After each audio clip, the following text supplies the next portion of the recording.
Hey Trails Collective, Ian here for the weekly rundown of the Northeast trail running world for the week ending July 23rd, I believe, 2021. Hopefully this finds y'all doing well. The rain just keeps coming here in the Northeast, but we got some beautiful scattered periods of sun, which are making for some beautiful days out there. So hopefully you are all out there taking advantage. I know it's making some crazy, if not epic, conditions for some events out there, as well as some FKTs that are going down. And I guess I'm just appreciative for the water, unlike other parts of the country, which are under very severe continued drought. So, all right. So this week I will take you through a couple of, I guess, articles and one event that's happening outside of a race in the Northeast. Some of the, or actually a couple of the races that may be about to cap out with the UltraSignUp Hotlist. Race registration that's about to open this week, and bring you some voices from the collective, so to speak, results from this past weekend, and take us out with a couple of events coming up this weekend. All right, so let's get into it. A couple articles that came across my feed. One is a Northeast Pennsylvania article on Ben Robinson. Ben out of Pennsylvania just ran the World Skyrunning Championships, was the first American in the 42K, I believe it was, if I remember right. And they did a nice article on him, and we will have the link plugged. So check it out, and nice work again, Ben, for all of your accomplishments and doing the Northeast proud.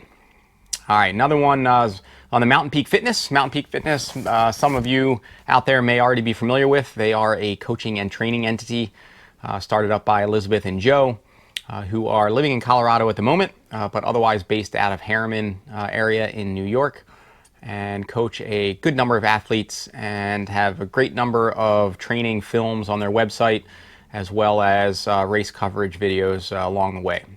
But one of them, the articles just came out, is one of their individual who does some coaching under their header, one of my teammates, Ben Nephew, and he put up a rundown of his race out at the Breakneck Point Trail Runs.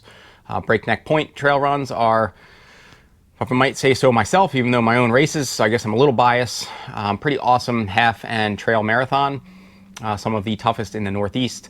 And Ben has been a fixture year over year, and it's been awesome to see him throw down. And so it was cool to see him no less this year, and to have a write-up on the day.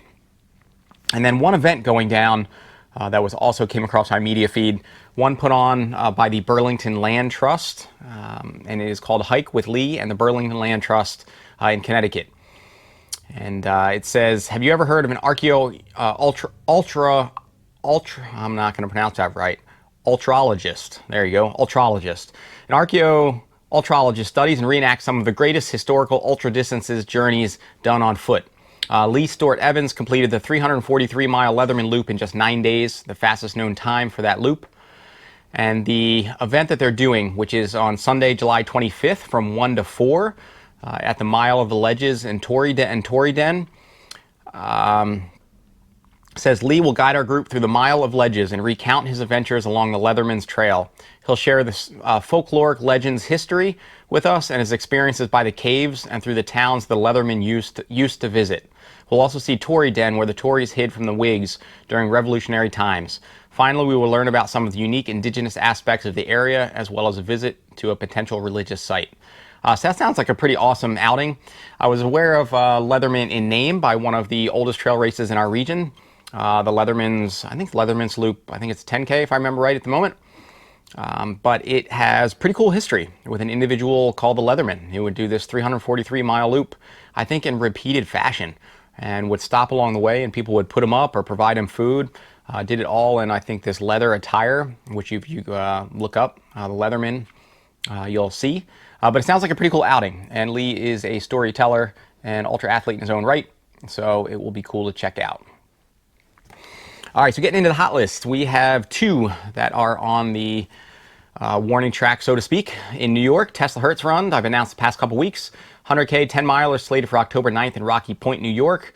Around 92 and 89% full, with only a couple spots remaining. 50K already capped, 23 spots remaining for the 50-mile, and 100-mile distance still has spots there in safe territory. The other one in Virginia is the classic Iron Mountain Trail Races in Damascus, Virginia, slated for September 4th, and they are nearing the warning track at 89% full, with a total cap across the distances from 16 to 50 miles. So get on that if you are interested in Iron Mountain. Just one registration, at least per UltraSignUp. There may be others on other registration platforms that I just don't see.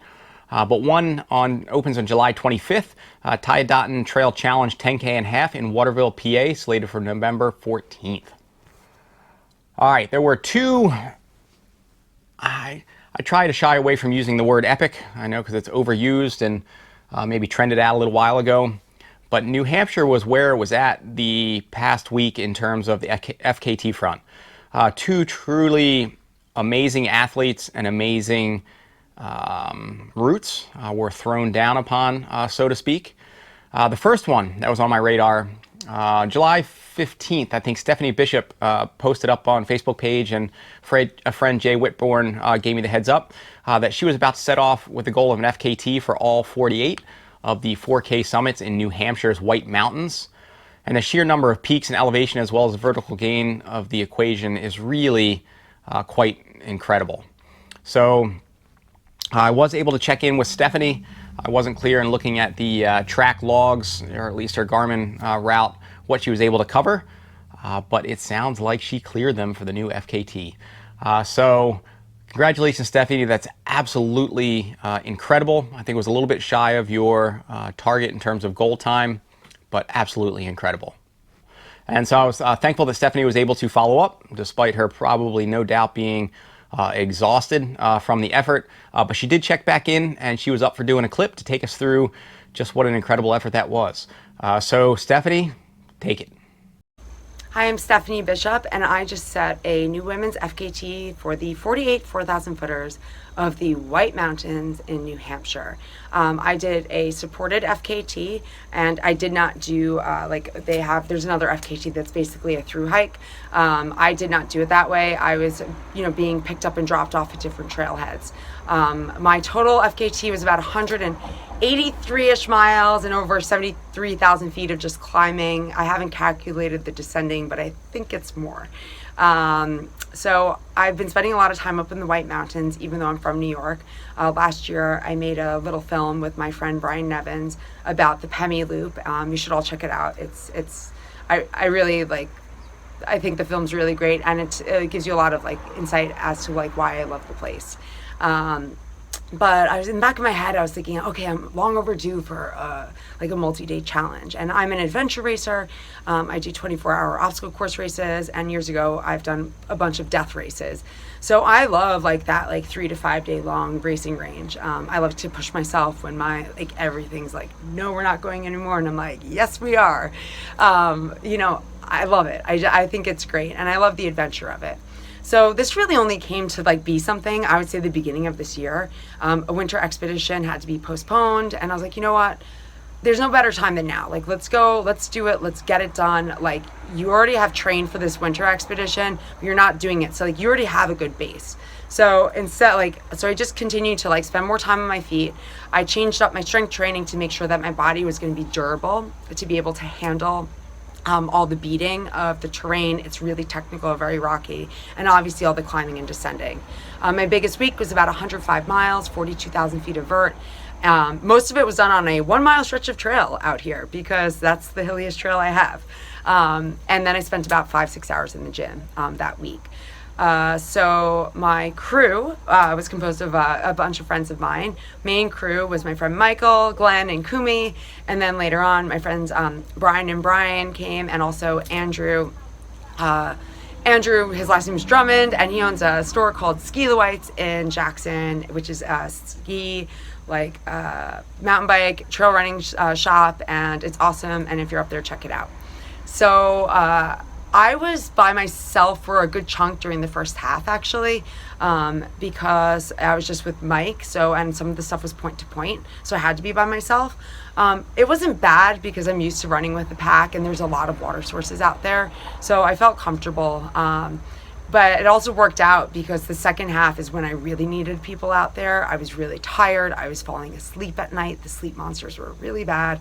And when the rain started to come, things got pretty bleak. It wasn't supposed to be that rainy, but Mother Nature decided to dump 3 inches of rain. Torrential downpours, like low visibility, just flooded trails. My feet were destroyed. They were, after 24 hours of being soaked, and no matter what I did, like, you couldn't keep them dry. Like, it was impossible. My feet really took a hit, and it slowed down my pace a lot. And it just made it worse and worse. And I definitely had my doubts at times, but everybody kept on like keeping me focused and in check, and that helps a lot. And taking care of my feet, making sure I ate and drank, etc. So, you know, like we changed a lot about the route, but in the end, like looking back at it now, like they changed it for me. They made the smartest decisions for me, and it really worked out. How many times I was thinking like, wow, if I actually was doing this at this time, I would have probably quit because I wouldn't have been able to make it like in that weather. So it all worked out, and it was just a really grand adventure. At the time, I was like, I don't think I'll do this ever again, and now I'm like, you know. Yeah, I kind of would do it again. I didn't hit my actual goal time because of the weather. I wanted to go sub 4 days, but you know, but it is what it is. I'm really happy with it, and just really happy like being able to push through those like dark moments and just like have fun with friends out in the mountains. Like, there's nothing better than that. Just want to give a quick thank you to obviously all my support out there, and like, you know, outside of that world, I definitely felt it, and it helped a lot. And I also want to give a special shout out to Polar. I was wearing the Grit X the whole time. I did have a live tracker, but like the Grit X is like, that's like my hub for like making sure, you know, like I'm on pace, you know, I'm eating and drinking, etc. And they're great over there. Thank you so much to them. And a quick tip to any woman who wants to go after it, my record is totally beatable. You know, if you have good weather, like, I think it's easily beatable. Maybe it's not, I don't know. But, you know, spend a lot of time on your feet, do your strength training, and, you know, hone in on your nutrition, because that will make or break you. And most importantly, with anything that you do, like, you have to have fun. And you might be absolutely miserable, falling asleep, tripping down a trail, seeing skulls everywhere in the rocks, and just like hanging, like have your trekking poles dangling in your hands. But if there's like one little thing that will make you smile and laugh, like hold on to that and like let that like blossom into something greater. And then like all of a sudden you'll be like, this is awesome. I love it being out here. And when you like love to do something, it's, you know, it's not really, it's work, but it's not work. You can push a lot harder. So that's my word of advice. So again, truly incredible. Congrats, Stefanie. That is quite impressive. All right, and the next one was an individual that we have profiled and had a couple video clips from him. I didn't ask for another video clip here, as I don't want him to, well, I don't want him to feel overused, as he's done 2 for us, but he keeps coming back with these incredible efforts on these epic routes. An individual who goes after not only epic in the sense of just beautiful, rugged, classic Northeast lines, but ones that also have really significant competitive history to them, and he keeps nailing them. So in this case, Jack Kuenzle struck again, this time on the Presi Traverse. A stunning 18-mile route over the presidential range, offers roughly 8,500 feet of gain, and Jack's mark of around, I'm still unclear here, it's not yet posted on the FKT site. I think it's upper 3 hours, 37 minutes, or around 3:38. Lowered that of Jordan Field's amazing 3:42 set in September of 2019. And rather than check in or pester Jack for another clip, I am just going to read you a couple paragraphs from what he posted following the effort on his Strava page. All right. I said, certified freak, 7 days a week, wet ass path, make that downhill game weak. He said, actually, the downhills were weirdly fast. One of the hardest efforts I've ever done. Crawford Path was a mud fest, but I just had invested too much time waiting for the weather to clear to not get this. Presi FKT. Nearly 3 inches of rain over the last 48 hours. I had initially planned on Sunday, then the weather turned and I switched to Monday, then the weather turned and I switched to Tuesday. All the while, I'm just sitting in my camper, slowly descending further into insanity. The wind had mostly dried rocks off over 5,000 feet. Below that, everything was soaked. Super, super dense fog. I did this effort 8 times in 9 days 3 weeks ago, and the fog was so bad today I still managed to get significantly off multiple times. Also, literally every time I ran the route for practice, it was raining. I guess that worked out. Today it was drizzling on and off. This July has been the wettest in New England as long as they have kept rainfall records.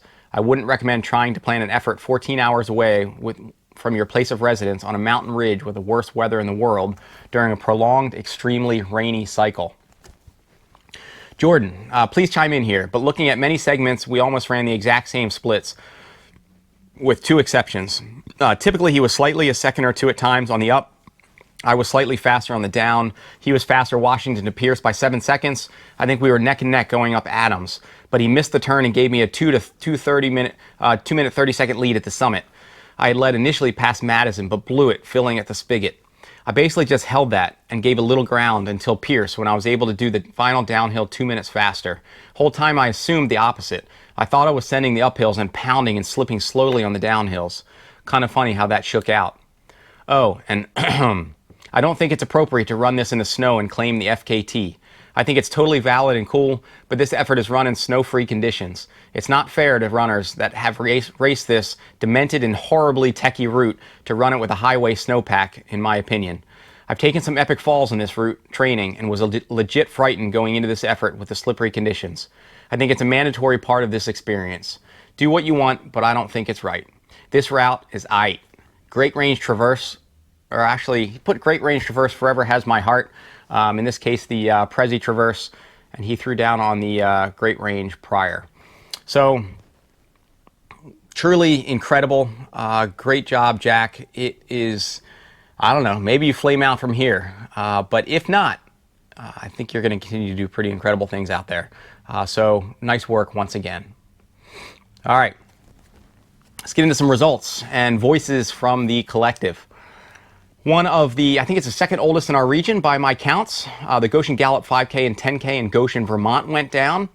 It was their 43rd annual running, and they had 85 finishers in the 10K, 62 in the 5K, and I was able to check in with the Goshen crew, and I didn't realize it was Britta Clark, or is Britta Clark at the helm. I think she said RDing for maybe the past 5 years or so, and Britta is an awesome athlete in her own right, and so I think it's great that she is at the helm for a classic New England race. So I checked in with Britta, and we will plug you here. Hi everyone, I'm Britta Clark. I've been organizing the Goshen Gallup for 4 or 5 years now, and we held our 43rd annual race this past weekend on July 17th. We had one of our biggest entrant fields in years, about 180 folks signed up. Ian says it's the second longest running trail race in the East, so I'll believe him. Super muddy course this year, but everyone tackled it really well. There's a 5 and a 10K race, and it's held at the Blueberry Hill Outdoor Center in Goshen, Vermont. I'll give you a little tour. There's the outdoor center. In the 10K race, the men's winner was Ryan Collins, followed by Nathan Lalonde. And in the women's race, the winner was Riley Kiernan, followed by Anne Falcone. And Riley broke the women's course record by 3 or 4 seconds. And I think that marks the 4th year in a row that a woman has taken a couple seconds off the record. But Justin Scheid's record from 2010 in the 10K men's race still stands. So get training for next year, folks. In the 5K, the winner was Brent Crum, followed by Miles Wormfeld. And on the women's end, Caroline McKenzie took it, followed by Victoria Batten. So yeah, it was a great day out there. We're really grateful for everyone who came out. We had pizza from our wood-fired oven afterwards, and a raffle with prizes from a bunch of local businesses like Republic of Vermont Maple Syrup, and Ice House Farm, which makes goat milk products. And all the proceeds from the race go to trail maintenance and development at the Outdoor Center. So we'll be holding the race for the 44th year next year. You can sign up on UltraSignUp and hope to see you there. Have a good weekend. Hope everyone gets up to lots of adventures. All right, another one that went down in Vermont. One and a non-official event, but totally worth mentioning. The awesome and amazing Amy Rusiecki. She did, in the absence of being able to put on the Vermont 100 this year, which raises a great amount of money for Vermont Adaptive Sports, she set out to do her own 100 mile to raise money for Vermont Adaptive Sports. And Amy is tough and fast and kind, and so no doubt that she was going to finish her effort, and she did indeed. And here's Amy to take us through that effort. Hello, my name is Amy Rusiecki. I'm the race director of Vermont 100. And as you may know, Vermont 100 actually got canceled this year because of COVID. It's unfortunate, although obviously with a lot of landowners and private properties that we cross and the amount of time before the race that we would need to get permission, it just kind of wasn't possible this year. And so Ian asked me to just talk a little bit about the adventure that I had in lieu of Vermont 100. And I did the same thing last year, but I love being an RD, but one of the bummers about RDing is that we actually don't get to run the races that we direct ourselves.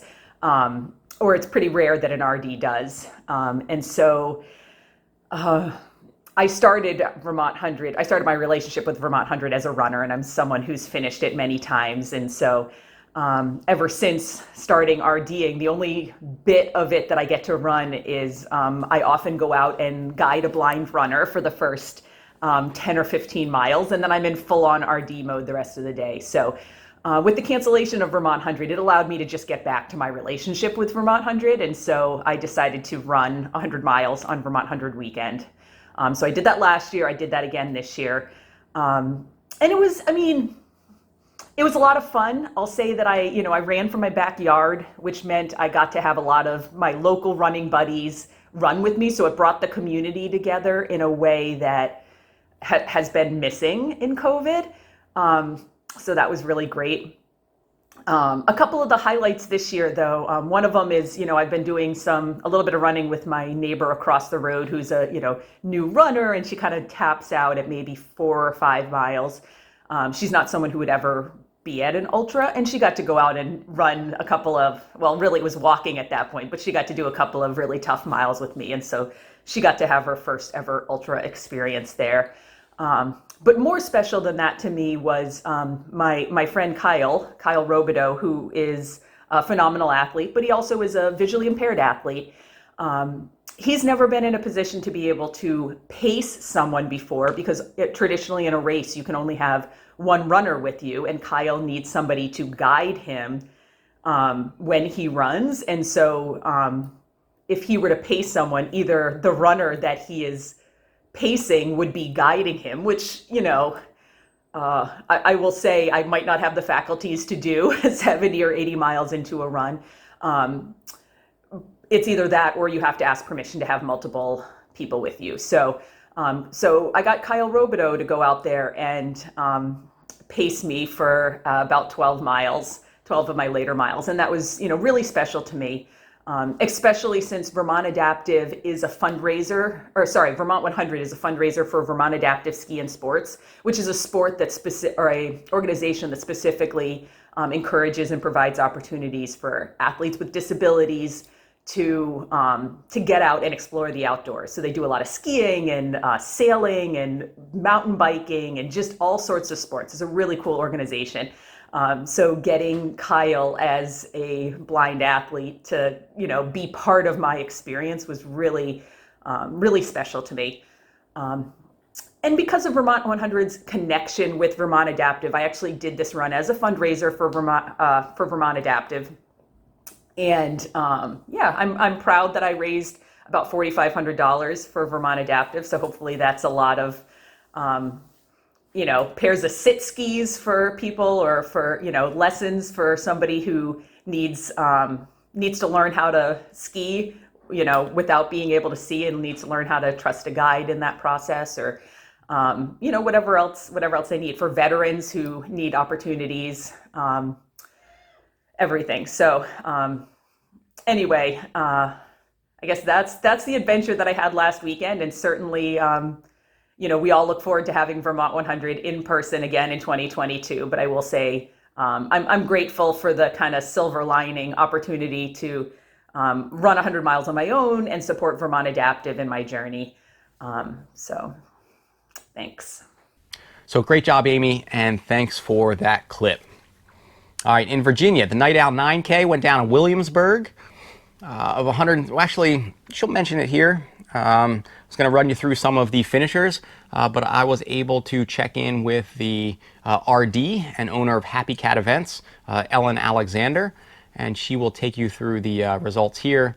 And just a plug on the overall women's win was Bethany Spector. She inadvertently, she was filming the clip, we'll say the wrong name, and she just wanted to apologize. She felt pretty bad, but she did catch it. But in any case, go ahead, Ellen, and cue us into the Night Owl 9K. Hi, my name is Ellen Alexander. I'm the owner of Happy Cat Events in Williamsburg, Virginia. I put on 7 trail races a year. Probably the most known is the Single Track Maniac 50K. We just had our 8th year, and that was in April. My races are pretty low key, fairly small, usually only about 100 people. Very inclusive. I have generous cutoffs because I like for everybody to be able to finish. This past Saturday, I put on the Night Owl 9K, also in Freedom Park, and that is an evening race, so it was at 7 p.m. We had pretty fast times this year. This was the second time. Roger Hopper was the winner in 33 minutes. Emily Spector was the first female in 38 minutes and 39 seconds. She was actually 4th overall. The trail is not easy. It's got single track trail, it's got dirt, multi-use trail, and then paved trail for about the last mile and a half or so when you're going to be kind of getting into the darkness. This race is part of actually a road running club series in town. So I like that this is getting them out of their comfort zone. They've got to run on a trail. They're a little bit afraid, but if they want to get the series complete, they have to do it. So I really like the fact that when they're done, they've definitely earned that finisher medal. They're exhausted, and they also realize, hey, now maybe I can do a trail race. So sort of my goal with my races to try and push people to maybe do things that they didn't think that they could do. We did have a storm that rolled in. We had a few people left out on the course at that point. It was raining really hard. But we got them in, and we actually had some live owls there too with the night owl theme. Got a really cool logo. Proceeds go to a wildlife rehabber called Nature's Nanny. So she brought some owls. So we had the owls. We had about 100 people when it started raining, just all pushed into this one center building.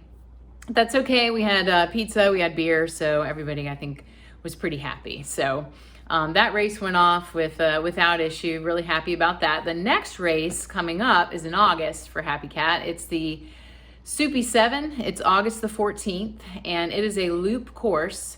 So the loop is a little over 4.4 miles. So if you complete 7 for the Soupy 7, it's a 50K. So that's cool. And then 6 laps is a marathon, 3 laps is a half marathon.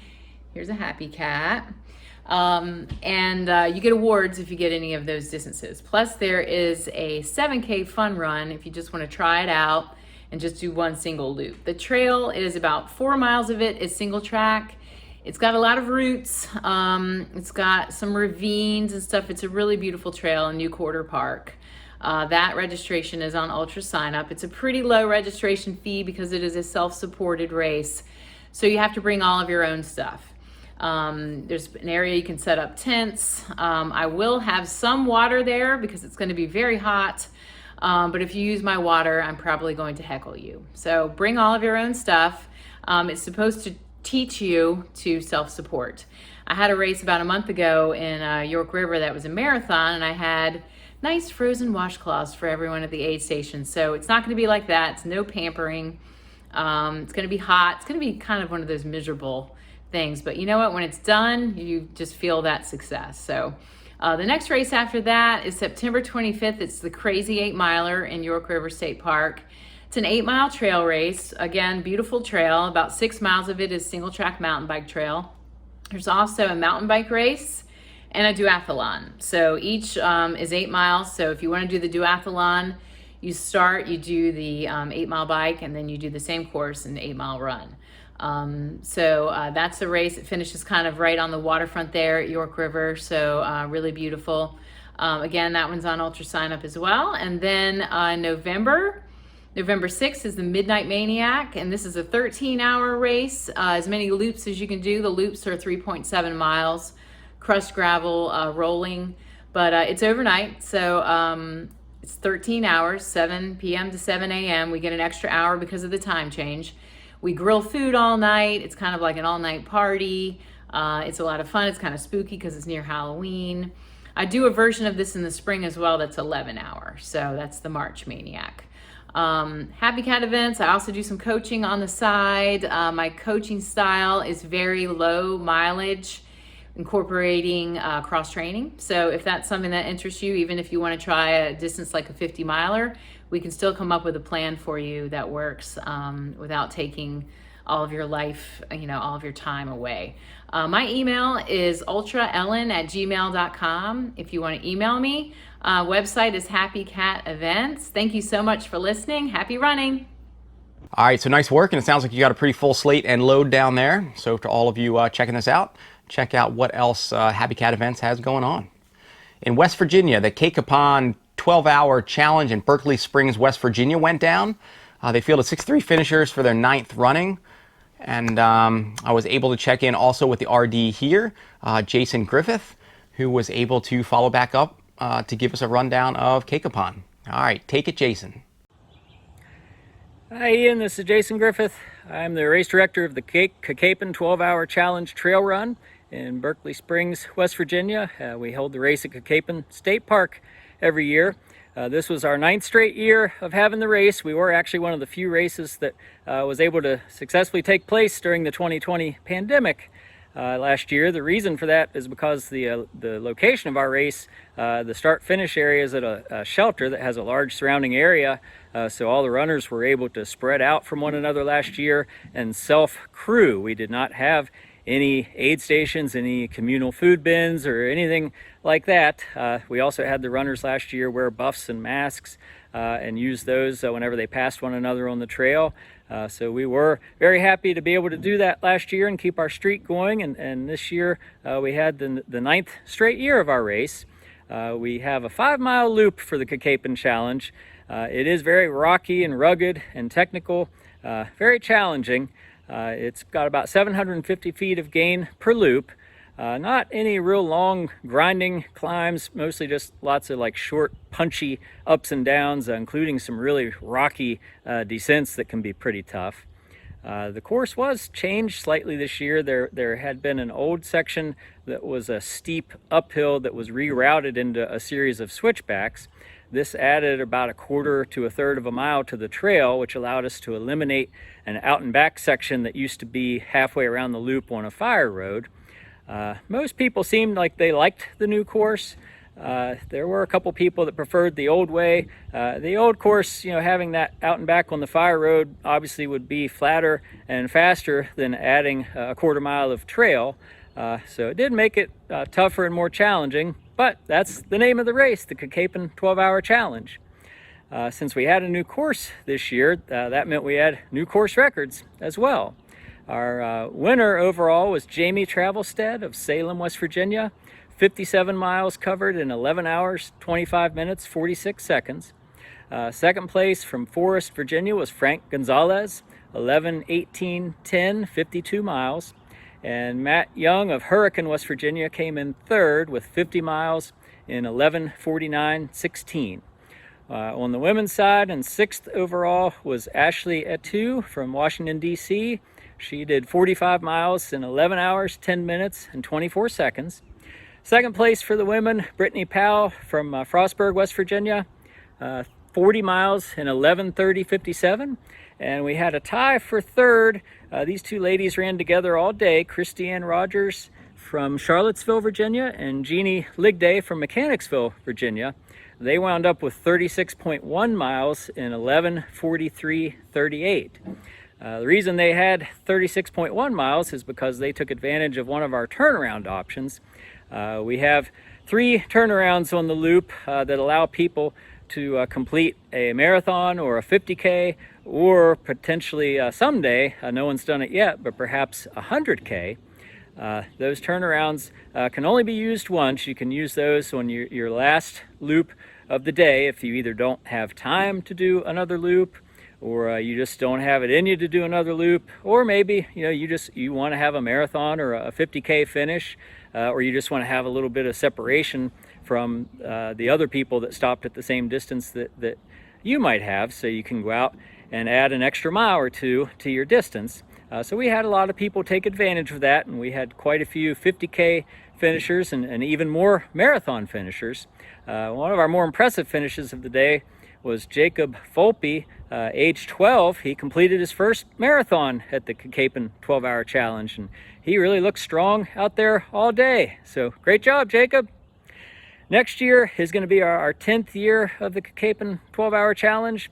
Our race is kind of like a reunion every year. We have a lot of returning runners that keep coming back year after year, and I know a lot of them are excited to come back for the 10th running, but we hope to see some new faces too. We're going to try to do a few extra things to make the race special next year, and have year 10 be our biggest and best year yet. So thanks everybody for listening. Good luck in your next race, and have a good day. Take care. All right, thanks Jason for that clip, and to all of you who finished that 12-hour, nice work. And yeah, all right, moving on to one that was on the national scene outside of our region, just because it's such a incredible event.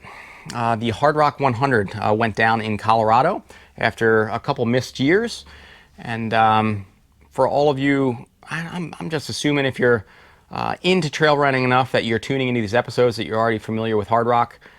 So I guess I won't really dig into the details. If you're not, hopefully you'll get a couple, I guess, vestiges of the beast that Hardrock is here. So I was able to check in with the Northeast first finisher, Bucks County, PA's Brian Compton-Jones. Brian, cue us into your Hardrock experience. Hi everyone, my name is Brian Hopton-Jones.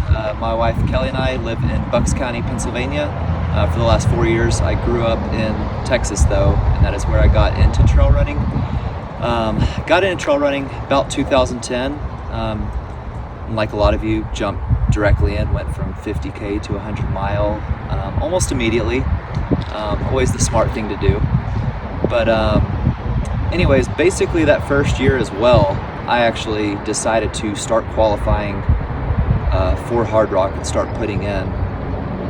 So I did my first 100 that year, which is called Cactus Rose 100 down in Bandera, Texas. And at the same time, I actually got chosen for the lottery for the Hurt 100, which was my first qualifier. And since then, I've done a different qualifier each year, from Wasatch to Tahoe Rim Trail. My most recent one being the Grindstone 100 down in Virginia, which is more convenient now that my wife and I are on the East Coast. But it did take me 7 years of applying and being in the Hardrock lottery to finally get chosen, which was December of 2018. So I was originally supposed to run Hardrock 2019, but canceled due to avalanches, record snowfall. Then 2020 was what it was. So this week, finally got the chance to be out here. Training on the East Coast,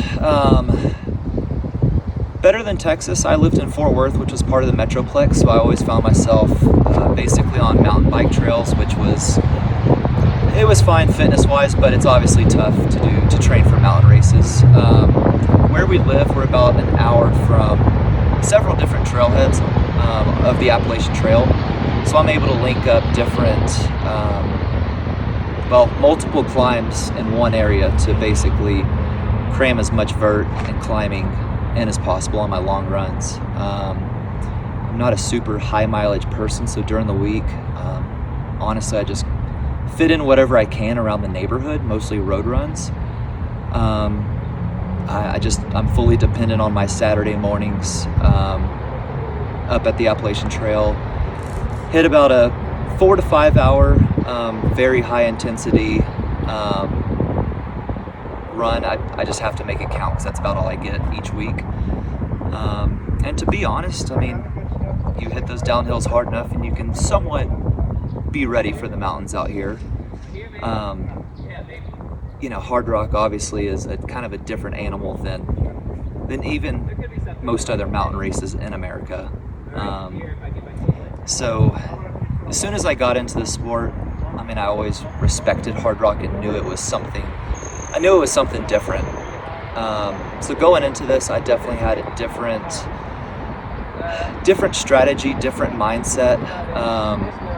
As far as mindset goes, this one was different in the way that I've worked so darn hard to get here and waited so long that before I even started, I told myself I was going to enjoy it no matter what. Low points are inevitable, so even when the low points come, I basically decided I was going to enjoy it before it happened. And I think the amount of respect and I guess you could say cautious that that's the word I'm looking for. I just paced myself a little bit better this course, and especially the downhills. I really respected those because you can just really blow up your quads and kind of trash the rest of your race really easily. So my main strategy was, just to take the downhills easy and every mile or two just kind of chill out and let my legs catch back up instead of just trashing them. And that was the key, because I was able to finish honestly stronger than I've ever finished any other 100. And it obviously paid huge dividends, which I think I should probably adapt that to some of my other races as well. A lot of lessons learned here. But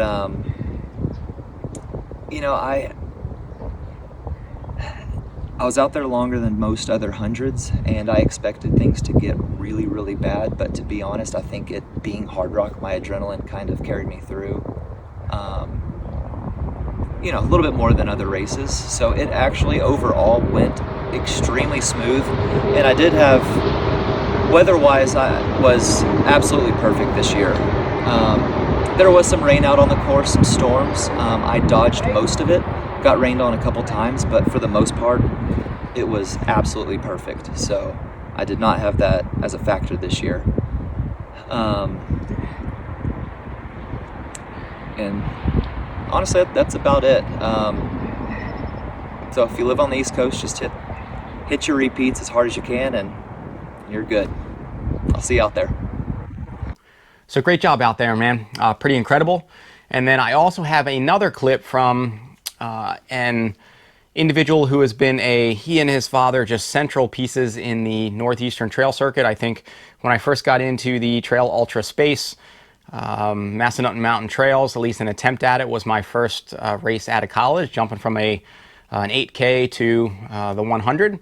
I didn't finish. I dropped at 82, but no regrets there. It was a pretty awesome experience, and I felt like I left it out there. But at that time, I was aware of the Kniplings and just how much they've been central figures in that Virginia scene.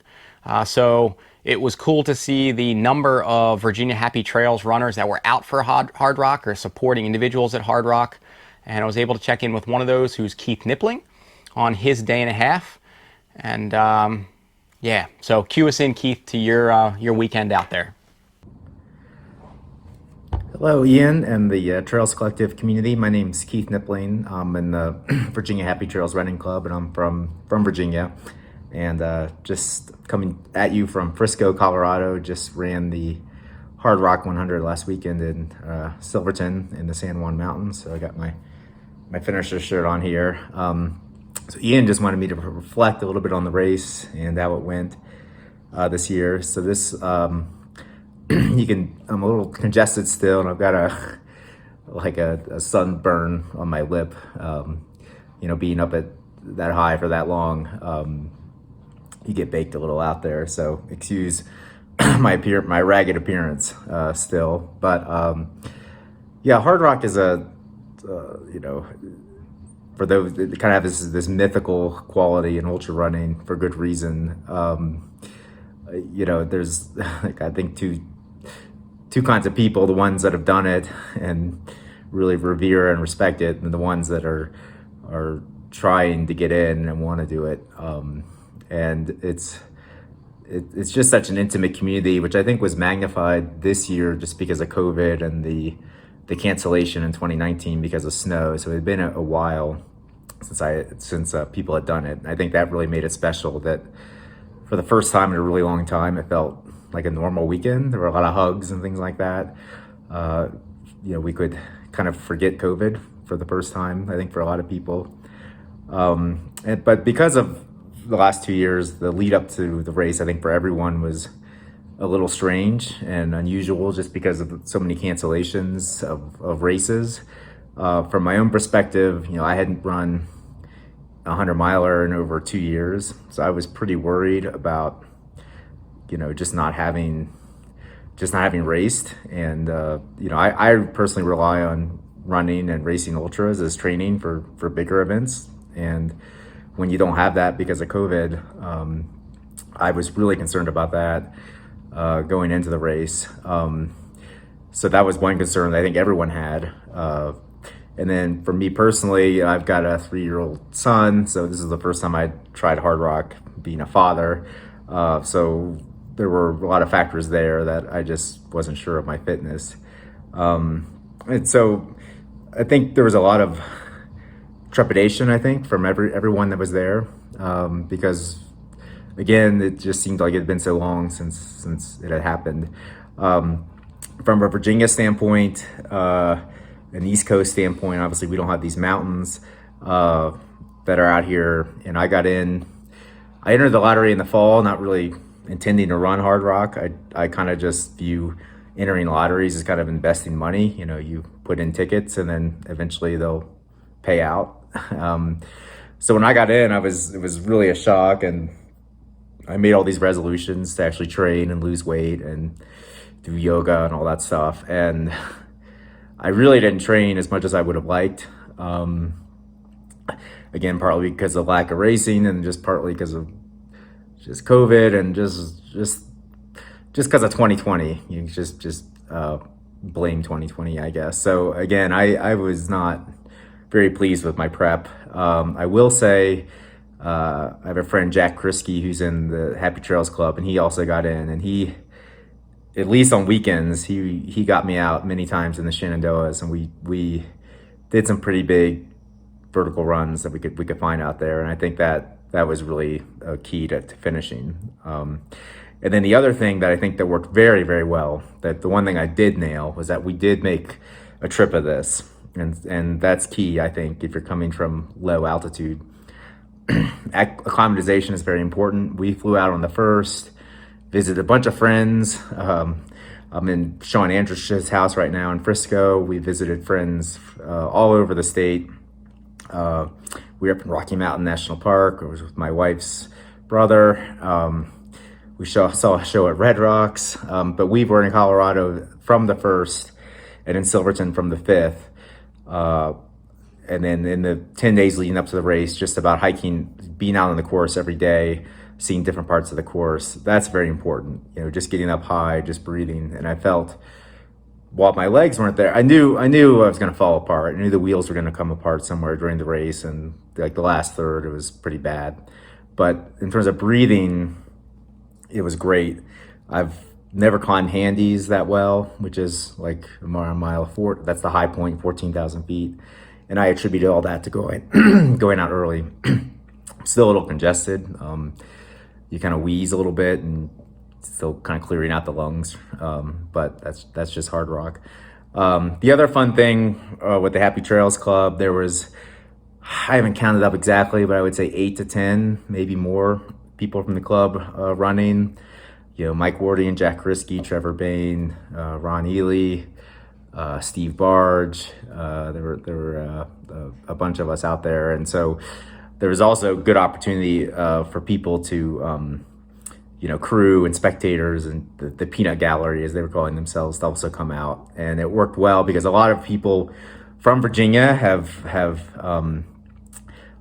moved to Sedona in the West, and so a lot of them came over. So we hadn't seen a lot of those people in a long time. So there was a nice convergence of club support at the event, which was nice to see. But what struck me about Hardrock this time was just how, it's a big race. Obviously, it's a dream race for a lot of people, but it's still incredibly intimate. If you compare it to UTMB, which is like probably the other really big mountain ultra in the world, I don't know how many entrants UTMB has, but it's thousands, and Hardrock is 146 runners, and the town of Silverton is population of 600. So even though it's this big, huge thing, it's very intimate, and it feels still very old school. I've been going to Hardrock for 20 years now, and it hasn't changed much. And on this weekend in particular, after the 2019 closure because of snow, and then 2020 because of COVID, this really felt, I think, for the first time for a lot of people, actually getting back to like normal ultra running for a bit, where it just felt, there were hugs around, and COVID was something we would kind of forget ever happened.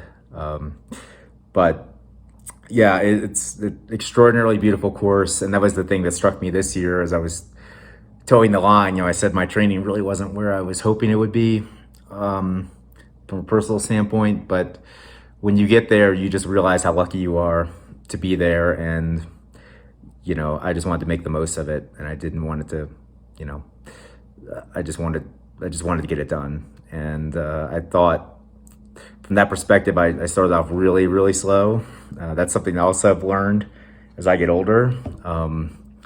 You really cannot start off slow enough in 100, especially a tough 100. And I think that's something parenthood teaches you, is, if nothing else, it teaches you patience. So for the first third, I was, moving, of course, moving with intent and all of that, but not pushing a thing, not caring if I get past, not caring who I was running with. And then around Burroughs, which is the start to Handy, so it's about a third of the way in, I just started to feel good, and that middle section was really, really nice. And there was a lot of runnable stuff, for East Coasters especially. It's into Ouray. It's nice, single track, super runnable. You can ignore the fact you're running on the side of a cliff. It's night, so you can ignore that. But the trail itself the Bear Creek Trail is super runnable, especially by East Coast standards. So I really was able to bank a lot of time. And then when the wheels did fall off, kind of at Virginia near Telluride, I just sort of slowly kept moving and got it done. But I when you get into Hardrock or any dream race, just make the most of it. You have all day with these things, so I just knew that if I dropped, I would disappoint myself. I would disappoint a lot of people that would do anything to be there. And so that was my goal, was just to honor the position I was in, respect the honor that it was to be in this race, and just experience it all. And so I think we had our crew from the Happy Trails Club did exceptionally well. Most of us finished, and yeah, it was just a great time. It was just a great weekend to kind of forget all of 2020 and the challenges we're still facing with COVID, and just kind of get back to the way it used to be. And Hardrock is like the perfect event for that, because it is just, it's family, it's intimate, it's no frills, and it's a beautiful run. So I don't know what more. If you're not in the sport for those things, you're not. You should probably find something else, because for me, that's all what ultra running is. It's the course and the community and the simplicity of just running around in some mountains for a weekend. So I'll probably, it usually takes a while before I think about signing up again. This was my 4th finish, so I need one more to be a veteran. We'll see what happens, but this one definitely didn't suck. It was a nice, even though I didn't have the fitness I wanted, it was just so fun to be out there and doing big mountain ultras again. If you can get in, I highly recommend it. And I know there's a lot of people that have been trying to get in forever, and it's tough. The good news is there's plenty of adventures. You can find your own. There's mountains everywhere. There's nothing sacred or holy about hard rock. You can experience this. Find your own mountain and create a challenge. It's nothing special about it. But the San Juans are beautiful. It was a beautiful weekend, and and we had a lot of fun. So great. Thank you for the opportunity, and thank you. All right, so great job, and thanks for that clip, Keith, and to all of the Virginia Happy Trails crew out there, still going strong. You are an amazing community. All right, so we will close out with a couple, actually, let's do this. Upcoming this weekend, July 23rd is the Soapstone 6-hour in Somers, Connecticut. On the 24th, there's the Bear Brook Trail Races, 10K half marathon in Allenstown, New Hampshire. Wakely Dam Ultra 55K in Paseko. We should have hopefully a race report in from Jay Whitbourne next week. Sounds like a lot of the course is under more water than they've ever experienced. The MFAMTL stands for maybe the first annual, maybe the last 8-hour in Scottsville, New York. I think they got to change that name at this point, since it's clearly not the first annual, but maybe it's the last, so maybe it needs to be the last annual 8-hour in Scottsville. The Mount Sparta 24-hour challenge in Pittsfield, Vermont. Race for the Future 24-hour in Pownell, Maine. The MCW Westfield Ultra 3-hour, 6-hour, 9-hour, 12-hour, 24-hour in Westfield, New Jersey. And one that I will be up at, the Mozo Double Up 11-miler in Stowe, Vermont. This has been on my bucket list for a couple of years that I had mentioned. I was really stoked to race it before crushing my ankle a few weeks ago. So I am still down and out from technical trails for a bit, but hopefully still going up to volunteer. I think the race hopefully will go off on Sunday, but they're also just being up high on some alpine and fragile trails. Still a little bit uncertain whether it'll go, but still looking forward to the weekend with some friends. So that's what events are coming up. Something that just came through the store door this week. The Saucony Endorphin Trail. This is one that I've been waiting for a while. Release got pushed back. The stack height is a little bit too high, I think, for me to safely run now when my ankle's all cooked. But I'm excited to get it on my foot and check it out. This is, at least when it was being developed, one of the first carbon trail shoes on the market. There have been a couple others with the North Face Vective series, as well as Craft's Trail Carbon model that is out. But this one, well, I haven't had it on my own foot yet, so I will maybe tune back in next week. Maybe I can get a couple light runs in it and just be safe, not get off onto too much technical stuff. But I am really curious to see how this plate design feels, the amount of the really soft, spongy midsole foam, how that flows in, and just really how the shoe runs.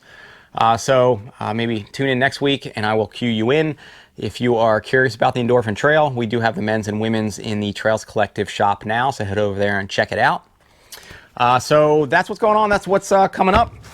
And that is the rundown of the Northeast Trail Running. Thank you all again for your support. Those who are Patreon supporters, if you'd like to support it, go to the Trails Collective website under, I think, the Collective, or we've got a tab that will take you to the Patreon, hopefully, page. And thanks for any little bit that you can contribute. And any little bit also includes anybody who's willing to like these videos, share these videos, post it on your own page, post it to various threads or forums. If you feel good about it, I would really appreciate that, and it would help. And tune us into anything you got coming up. If you see any events, whether it be races or gatherings or trail work parties, let us know. If you're a store out there and want to do a clip, let us know. RD, you want to plug something, let me know, and I'll see if I can weave it in. All right, so I will check in with you next week. Have a great weekend, and until then, see ya!